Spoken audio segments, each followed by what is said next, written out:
In this episode of Mythbusters, get ready to rot. That pig's gonna be one big bag of maggots. Heard about the car with a big smell that won't sell? The smell from over here is horrifying. There's a terrible stink as an experiment goes too far. Plus, Dummy and Dumber. A Mythbusters superstar chases a raccoon down the drain to test the myth and blows a hole in the story. Who are the Mythbusters? Am I missing an eyebrow? Adam Savage. I always enjoyed seeing Adam in pain. Oh! And Jamie Hyneman. Jamie wants a big boom. Between them, more than 30 years special effects experience. Feel kind of sexy. They don't just tell the myths, they put them to the test.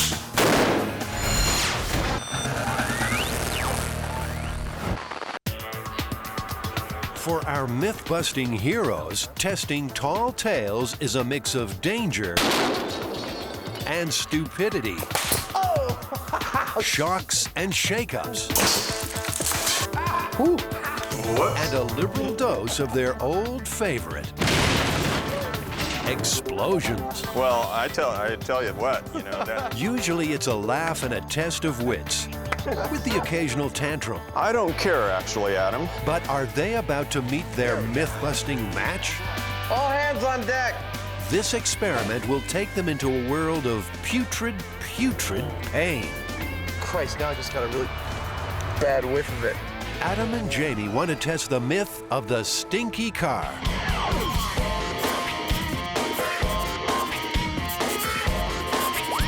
This actually is perfect for us, this one. It's kind of gross, but it's excellent. It's been told for years. And the idea is always the same, that a really valuable car is on the market for a great price.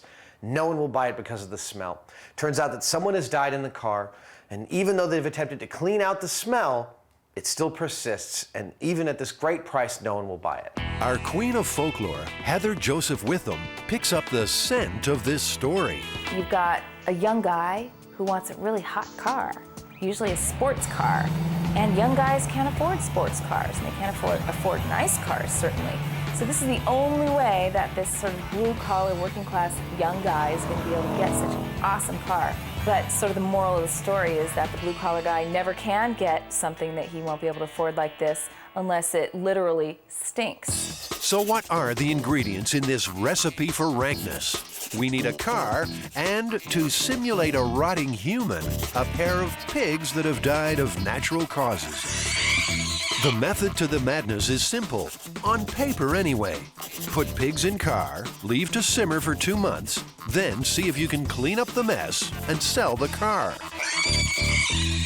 I expect that this is going to be pretty bad, actually. I'm not looking forward to it, and yet I am.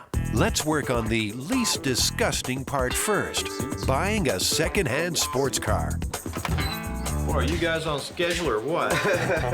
Are you Tom? Yeah, I recognize you two. Tom has an '87 Corvette for sale that looks about right. This is my baby. Looks pretty good. This is Tom's 5th Corvette.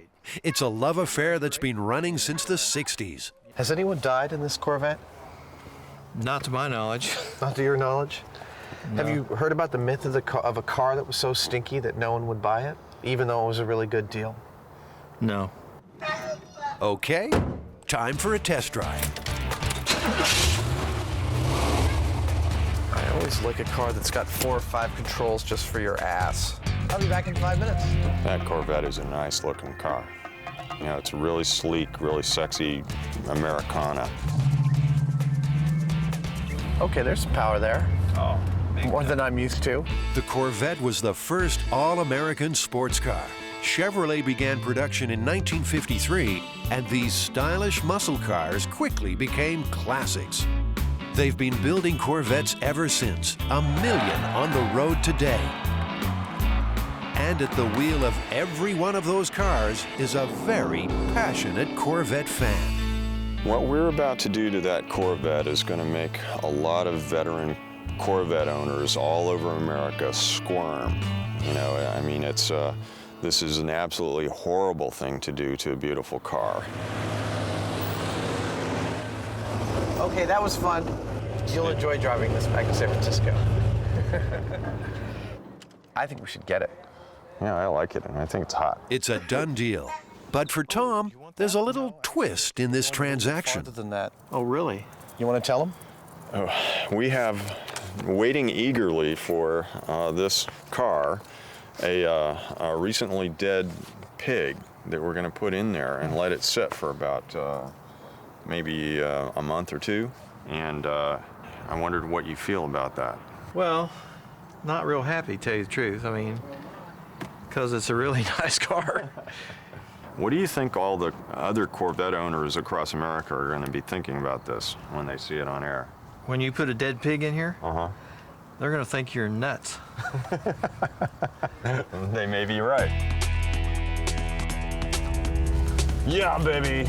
Time to take this machine back to the Mythbusters workshop and get it ready to rot. Adios.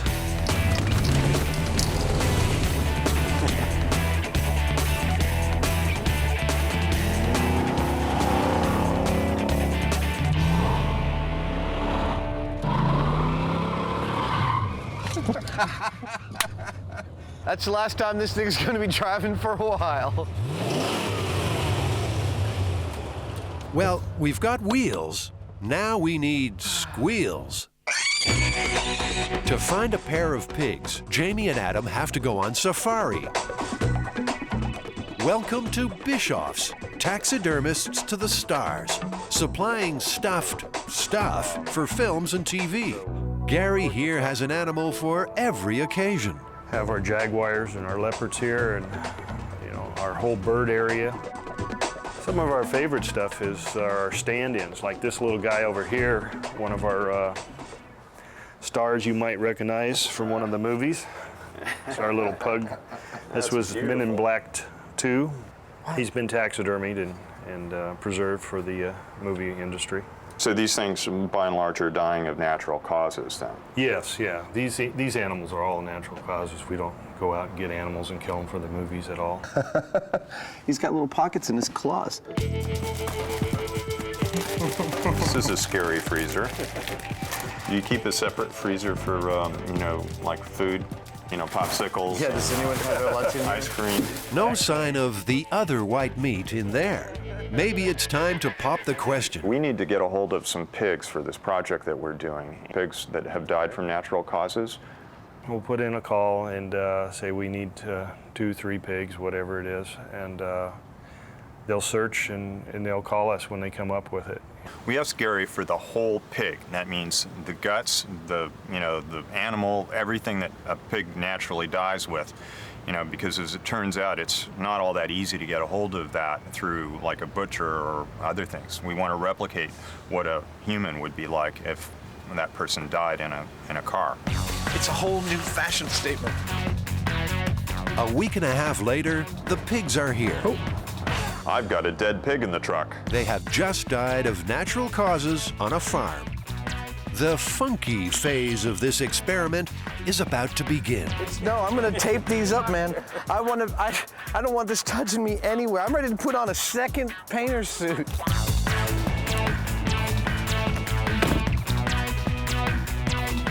We're also gonna test how good these actually are. There we go. I feel ready to tackle the pig. Oh, yeah. As the boys struggle to get a grip on their stunt hogs, a nose-withering stench begins to take hold of them, the air, and everything these putrid porkers come near. Hey. I think it's already hard to sell this car. All right, let's close it up. Well, we'll come back in 3 months and see how it looks. Not so fast, Adam. There's still a few little ham-fisted hiccups coming your way. How come the lights are on? Are they pressing on a brake or something? Yeah, that's exactly what it is. The pig is pressing on a brake. In fact, I'll say that there's nothing we can do about it. Rather than face the horror of more pig wrestling, Adam decides to disconnect the battery instead of moving the pig off the brake. It's a shortcut that will come back to haunt him. Next step, seal the vehicle.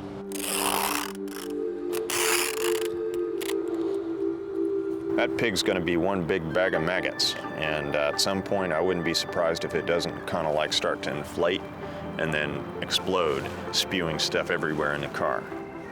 I still don't have a problem with pork. I can go right out tonight and have, you know, some glazed ham.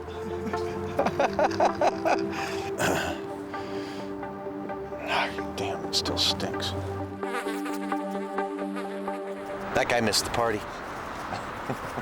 He's all like, yo, let me in, dudes.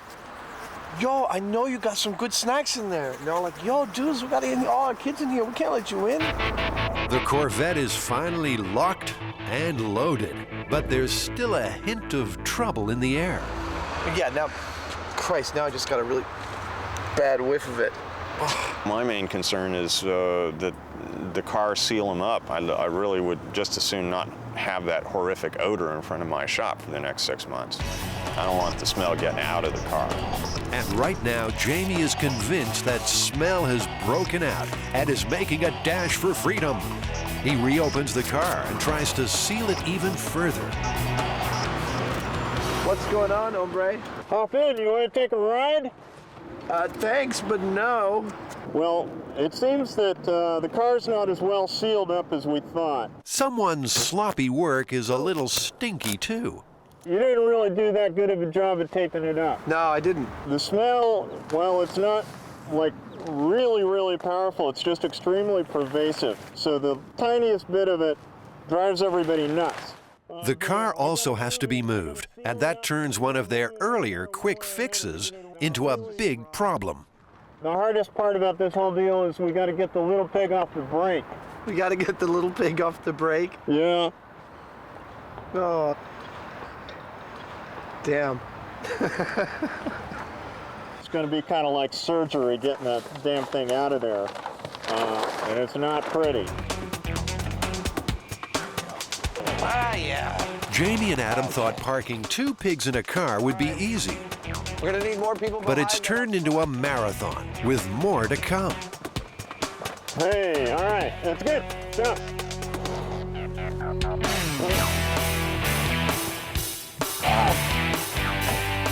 Okay, well, I'm now going to be lifting that up. You're going to be licking that up? Yeah, that's it. Did he say he's going to be licking that up? Even taping this Corvette into a modern-day sarcophagus isn't going to be enough for Jamie. Next, he calls in a pyramid for its burial, a hopefully smell-proof shipping container.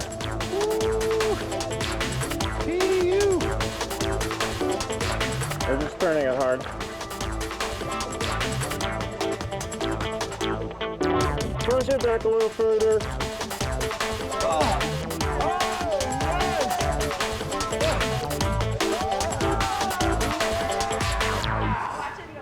That was incredible, you people. Fabulous. I didn't think it was possible.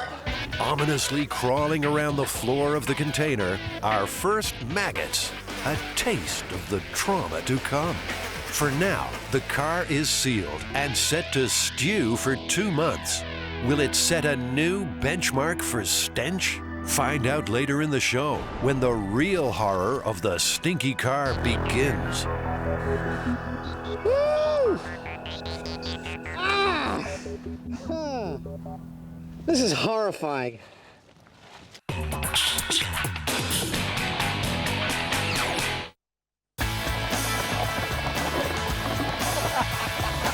Roll up for the greatest Mythbusters show on Earth. How could a rat up a drain pipe, a roasted toy raccoon, and a sharp-dressed dummy turn into a disaster area? Take your seat as we ride the Raccoon Rocket.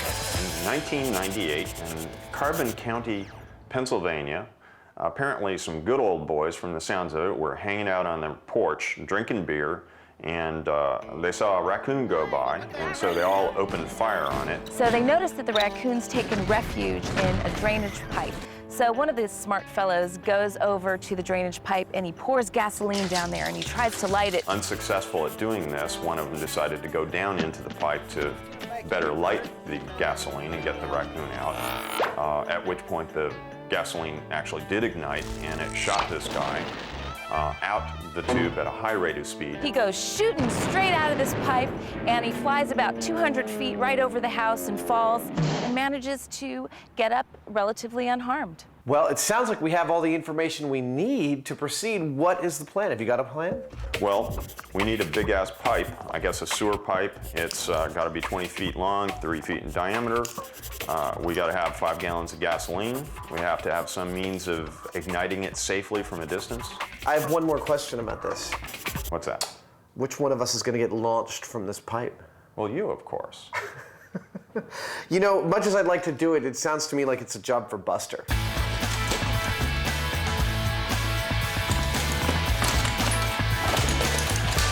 Buster is the silent partner of the Mythbusters team, a long-suffering crash test dummy. I am making a new knee for the crash test dummy. We have busted him up so fully that both of his knees are completely shattered. Weighing in at 180 pounds and standing 5 foot 10 inches tall, Buster represents roughly 95% of the United States adult male population. His role is to behave just like a human would in extreme situations, something he excelled at for many years when he crashed cars for a living. Since joining the Mythbusters, he's been through hell and high water, all without a word of complaint. Well, what's next in line for Buster is to put him in a 3-foot pipe with a bunch of gasoline and maybe even gunpowder and see if we can launch him like a cannonball. Before Buster becomes a cannonball, Jamie and Adam need to find the cannon. That means a trip across town in search of some monster drainage pipe. Hi, I'm Jamie. Andy. Adam, Nice to meet you guys. how you doing? Oh, pretty good. I think we're here to pick up some really big pipe. It's a pipe lover's paradise. What's this stuff normally used for? Storm and sewer drain, mostly storm water. Bingo! Stormwater drains, 3 feet wide. Exactly the kind of drain a terrified raccoon and its boozy pursuer might stumble down. Adam tries it out for size. Oh, that's pretty cool. You know, it makes me want to like...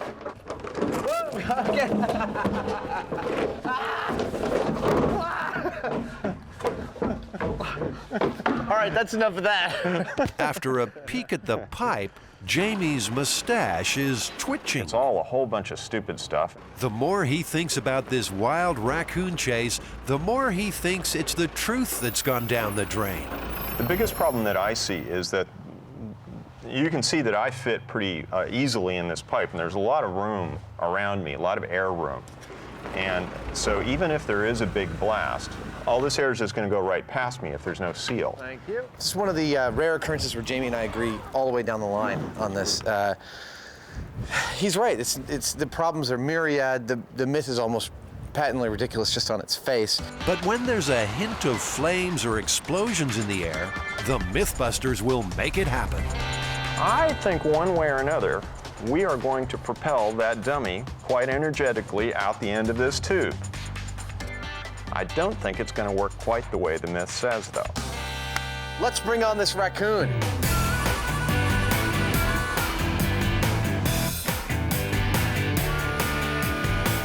Back in the workshop, Adam creates a remote you won't lose under your couch.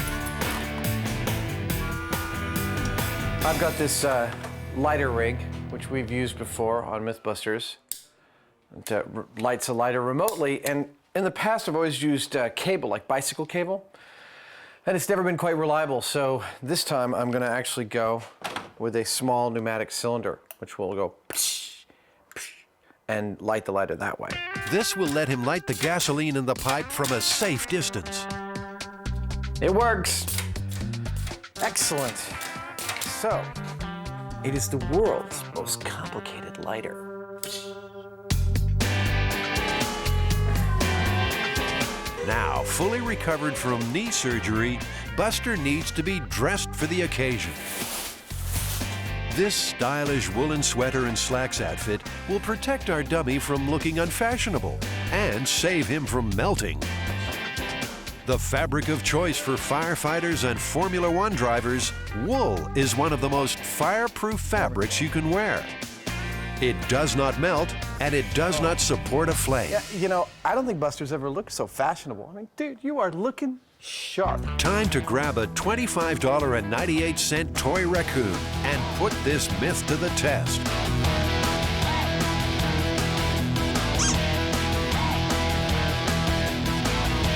Our firing range is an abandoned airfield on the outskirts of San Francisco. Job number 1, get that pipe into launch position. For this, our boys will need a nice new toy. I think this is the biggest thing we've driven yet. Very, very, very cool. Yeah. But does anyone know how to drive this thing? So did you get any instructions on it? I did not. A few quick tips from the backhoe delivery man, and Adam is an instant expert. This goes side to side to side. You can drop this pin in the center, Okay. and it'll Lock it. yeah, it'll lock it from going like this.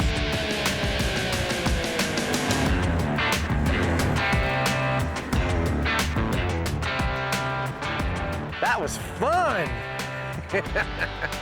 I'm gonna back it up a little bit more. Yeah. It's like a secret escape hatch. Woo! Ah!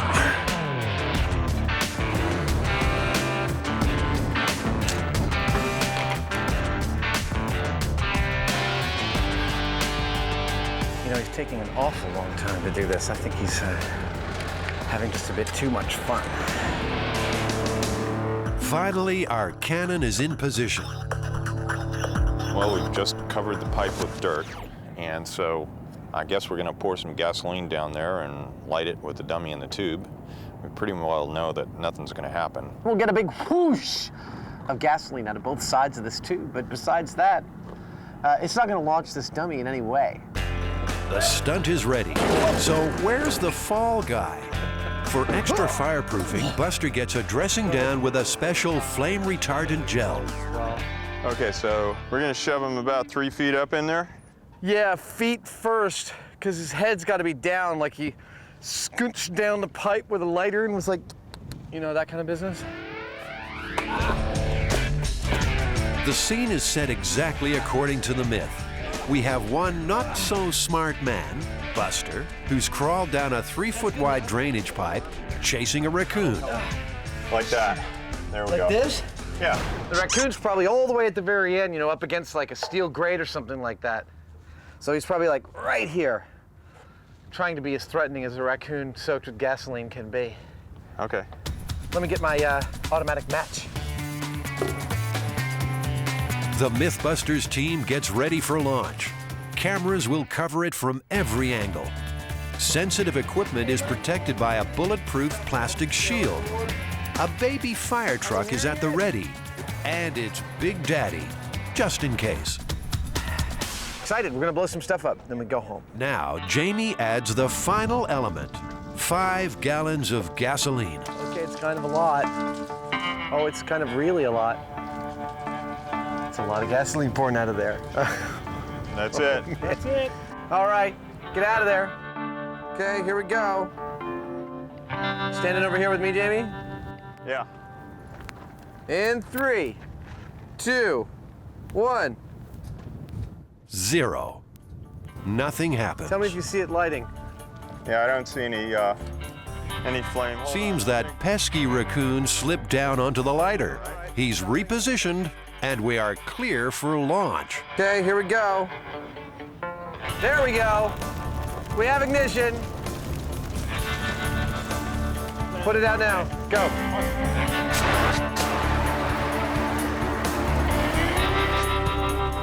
Well, that wasn't nothing at all. Nope. That was like a little campfire.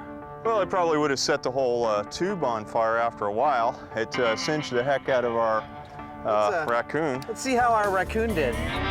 That's one piping hot toy raccoon, all right, but not much else, and certainly not enough to satisfy the destructive desires of these two strange men. The myth is in fact busted.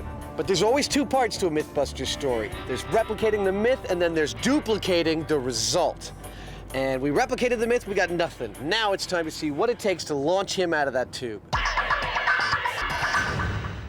I think we're gonna have to go back to the shop and think this one through. It's not trivial to turn this 20-foot-long tube into a human cannon. We can't just put gunpowder behind him and hope it'll launch him. It's just gonna blow him up. Back in the shop, Jamie's mind contorts around a devilish conundrum. We pretty well know that the dummy's not going to get launched out of the tube, you know, just by sitting there. So we've got to put a container around it that actually remotely seals the dummy in the tube. He needs to make a tricky device called a Sabo. In the world of weaponry, a Sabo is used when a specialized bullet or projectile is too small for the barrel of a gun. The Sabo fits around the bullet to seal the chamber, so the blast from the gunpowder can send it firing out of the barrel. It's hard enough remembering how to say Sabo.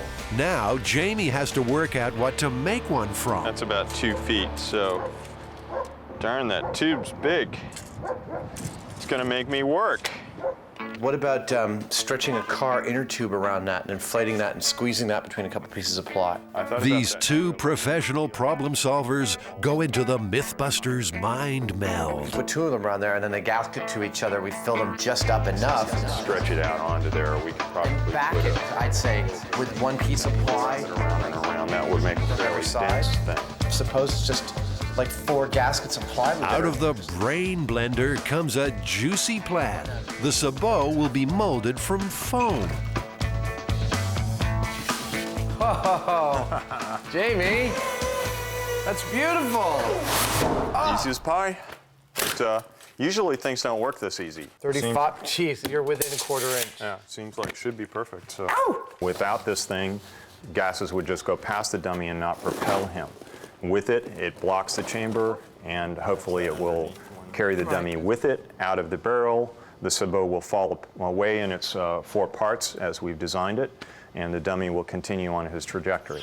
Let's hope the plan stays on target, because back on the firing range, we are now working with dangerous explosives. Second circuit, just to the end of the tube here, and then if we have a problem in the first circuit, we'll just tie into this. Sounds good. So I'll tie this on the first one? We want to fire a 180-pound projectile 200 feet. So, how much gunpowder will we need? Well, in World War II, the guns of the mighty U.S. battleship Missouri used 660 pounds of explosive powder to launch 2,700-pound projectiles with a range of up to 23 miles. There are no records of raccoons being present on the USS Missouri. Back up on the backup, preparing to launch. John McLeod normally creates pyrotechnics for Hollywood films. Today, he's cooking up a different kind of blockbuster. We're using 10 1-pound cans of the GoX black powder. That should give us a pretty good bang. Buster is locked in the Sabo and loaded into the pipe. Okay. Shove it in. Oh, yeah. Oh, baby. Okay, we need a little more push here. All right, here we go. Okay, ready? That's good, right? Well, that's tight, huh? That's pretty good. Cue the bomb. So that's the 10-pounder, isn't it? It's a 10-pounder. Don't look like much. Not until it goes off.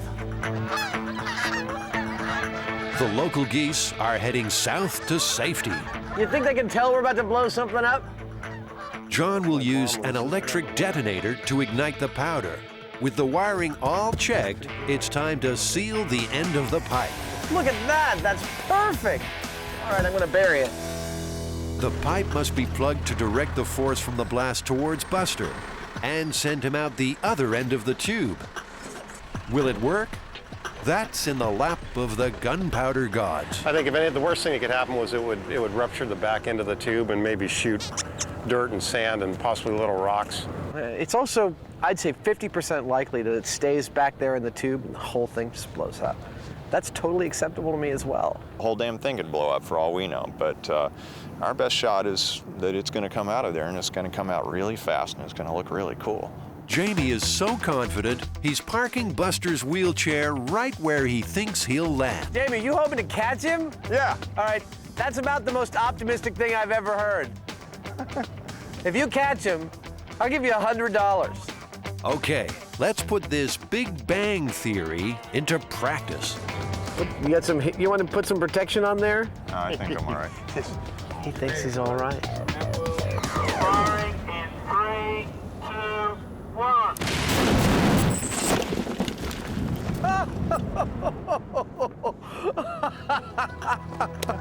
Oh my God! I almost made the chair. You almost made the chair. We've got two very excited Mythbusters on our hands. He survived. Buster survived. Already. Oh. Woo. Came out there with some horsepower. How you feeling, buddy? It worked absolutely perfectly. I was off by about 5 or 10 feet.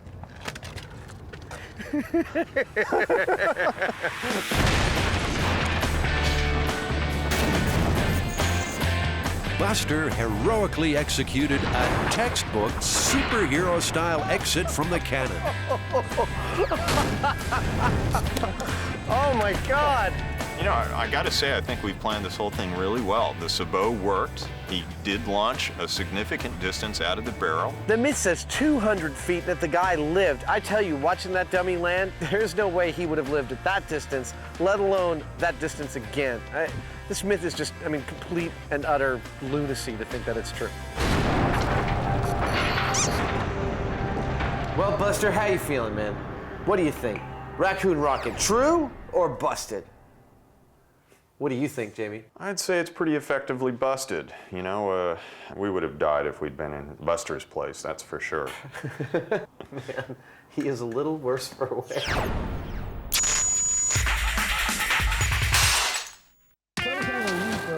You've heard the fairy tale of the 3 little pigs, right? Well, in this myth-busting moral, one got away, and the other 2 have been quietly decomposing in a 1987 Corvette for 2 months. Huffing and puffing? You bet. The moment Jamie and Adam open the doors of that car. And it might be the Mythbusters house that gets blown down. They're testing the myth that if someone dies in a car, it can get so stinky you can't clean it and you can't sell it. Time to call in an expert in extreme cleaning. Neil Smither runs a business called Crime Scene Cleaners. It's a cleaning maintenance service specializing in biohazard, primarily homicides, suicides, accidental deaths. We're really known now for doing just extreme cleanups, stuff other people just won't mess with. He knows exactly what the stinky car of the myth would smell like. And that smell, you can taste it. You just can't even describe it. It's such a unique flavor, but you know instantly what it is. Time for Jamie and Adam to get their hands dirty on a training run with the Crime Scene Cleaners. We're here cleaning up a coroner's van. I expect to learn a lot about their protocol, how they approach moving through a vehicle to find the smells, and I think that's going to be invaluable to cleaning out the Corvette. That's not residue from melted popsicles, you know? It's the real deal.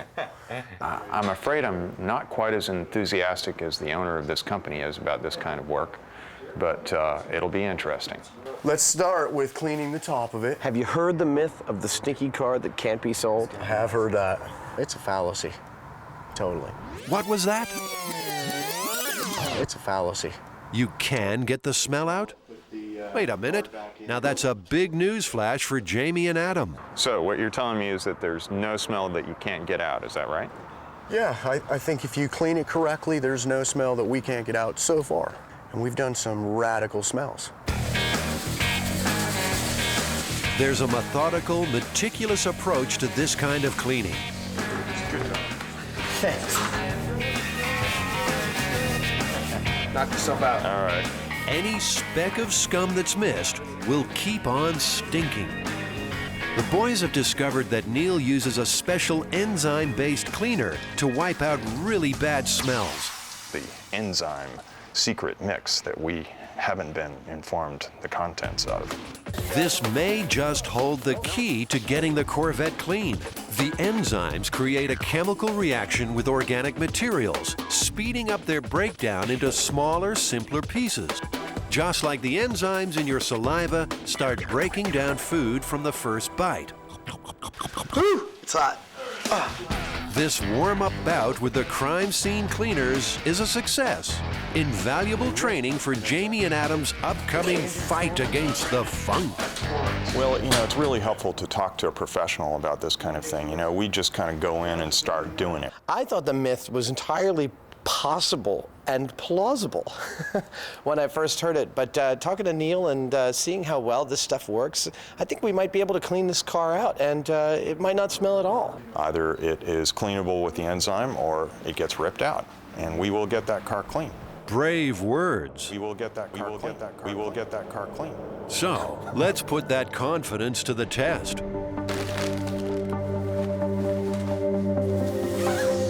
It's been 2 months since this car was turned into a stink bomb.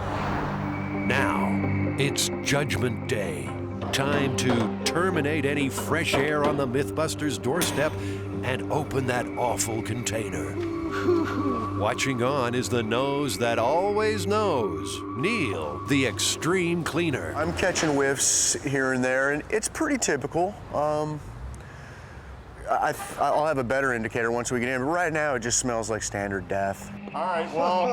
Oh, man. And while our rookie cleaners look like they're ready to enter Chernobyl, the pro calmly knocks back even a nose clip. No, I'm okay. It's not that bad.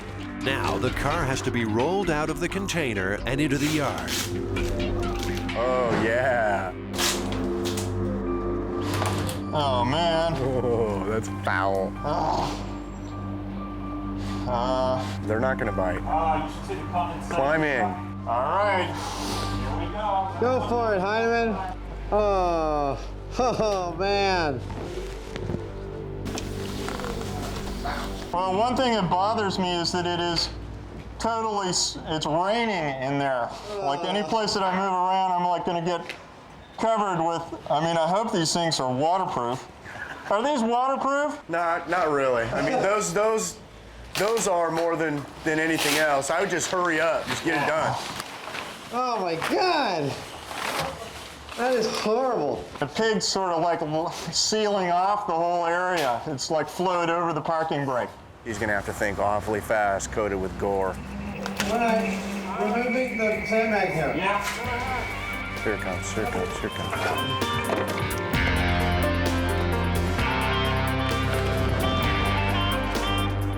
Then, an unforeseen drama. The decaying pigs have given off ammonia, a potentially fatal gas that almost overcomes Jamie. Woo! How you doing, Jamie? It's the ammonia. It's not the smell. I was not getting any air. It's not a spew. I was going to pass out. Because the Corvette was sealed so carefully, the gas was trapped and concentrated inside the car. Stop.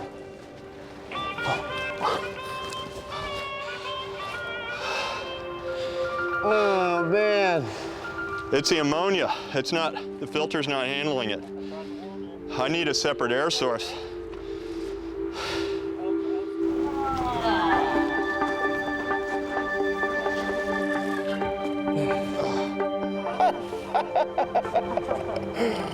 Oh my God. This thing was useless. As the whole grotesque reality of this car lover's catastrophe hits home, the Mythbusters are reeling. Jamie looks like he's about to pass out. And our own Mr. Confidence is going a little weak at the knees. No way. No way. There's no way we're cleaning this thing. This is horrifying.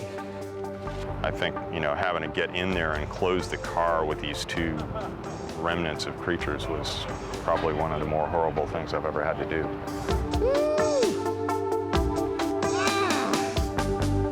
What's the worst thing you can imagine? Okay, Adam. I can't get past this. Oh, it's disintegrating. Oh. The ever-helpful Neil is just glad it's not him. I would just put a bunch of paper towels in and let the paper towels soak up as much of that liquid as you can, because you're gonna have to get in there. Yeah. You know, literally laying down to get to the bolts. Are you gonna lay in that puddle? I really, you know, I won't be sad when this day is over. This is a severe cleanup, no doubt about it. Oh, man. Oh. Oh. Oh, God. They're not prepared for this cleanup at all. I gotta say, this respirator works really good, because the smell even from over here is horrifying. Oh, my glasses are on. I'm gonna move over here.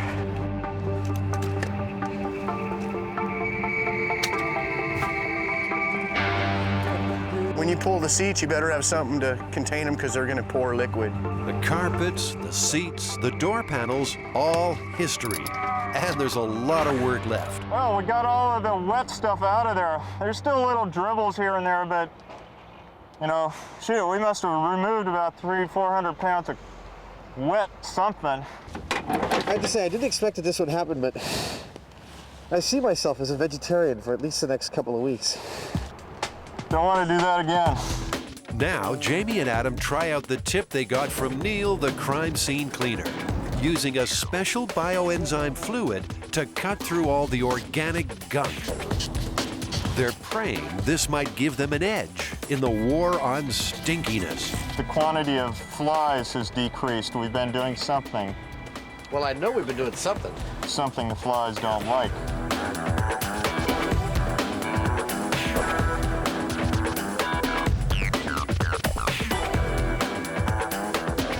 Something's really bad right here. Now it smells like a diaper, a really bad diaper. If my baby's poo smelled like that, I'd take him to the hospital immediately.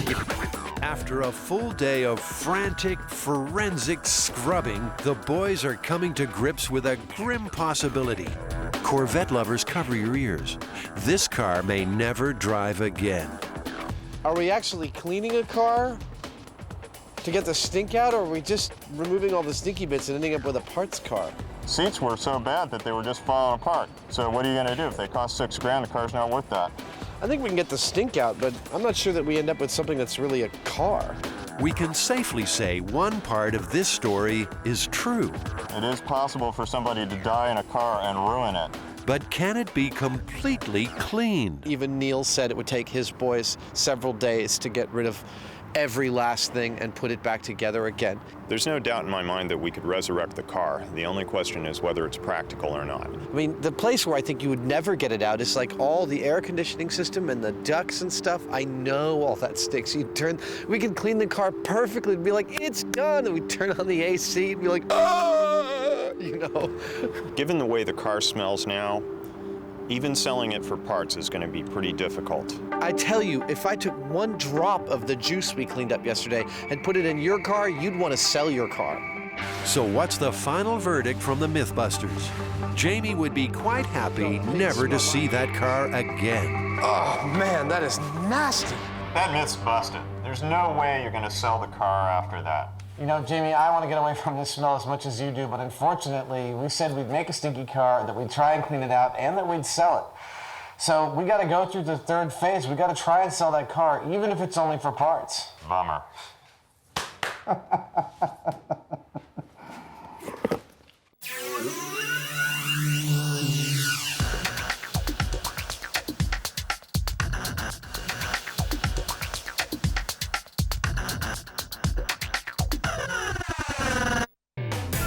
1 week after an infernal cleanup, it's time to sell. But will they find a buyer? Knowing how bad it was, it's not nearly that bad. But it's worse than anything anybody else but me and Jamie have ever smelled. It smells more like a barnyard now. No, the smell hasn't gone, and the car isn't going anywhere either. What is that? Ready? Yeah. Nothing. I'm not sure I'm getting any power at all to anything. Really would be helpful to get it started to sell it. The fuse box is fried. Yeah, this is all corroded. It's all green in here. Maybe some more scrubbing will work. How is this doing over here? I'm gonna try and start it again. I'm not getting squat. Are you sure it's hooked up? Yep. Positive and all that? You bet. Adam is ready to raise the white flag. Now we push. But Jamie is determined to get this car started. It's just a little bit of corrosion is all we're talking about. It's a real simple thing if we can find the spot. Like the engine's fine. We should be able to sell it better if the engine's running. You know, you can't really ask a lot of money for a car that doesn't start with no interior. If I can find the starter solenoid, then we can jump it. It's a total Jamie thing to like pursue these avenues that seem completely ridiculous and end up with total success. It's really unnerving. Eventually, Jamie admits defeat.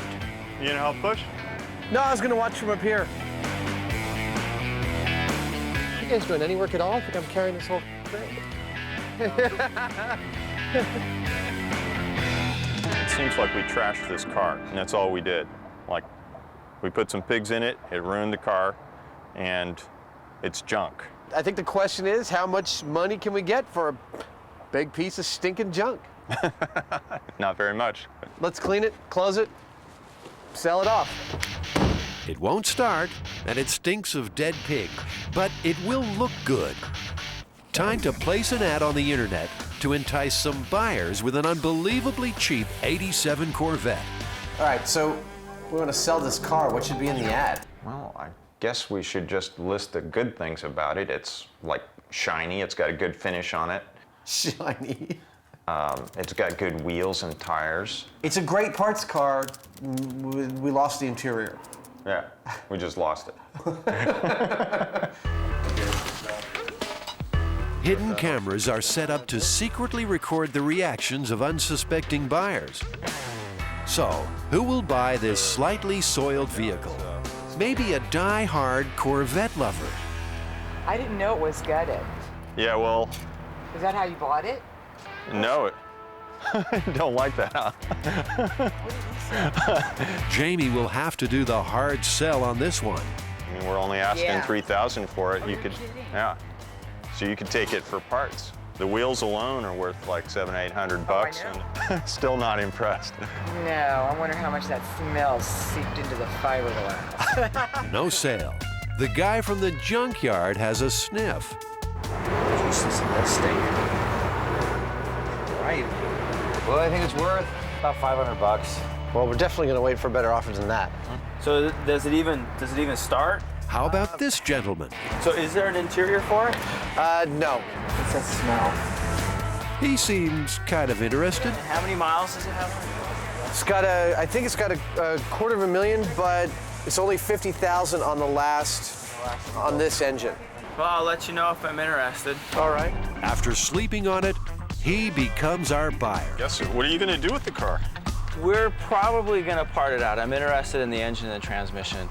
The stinky car is going cheap. There's a couple of things.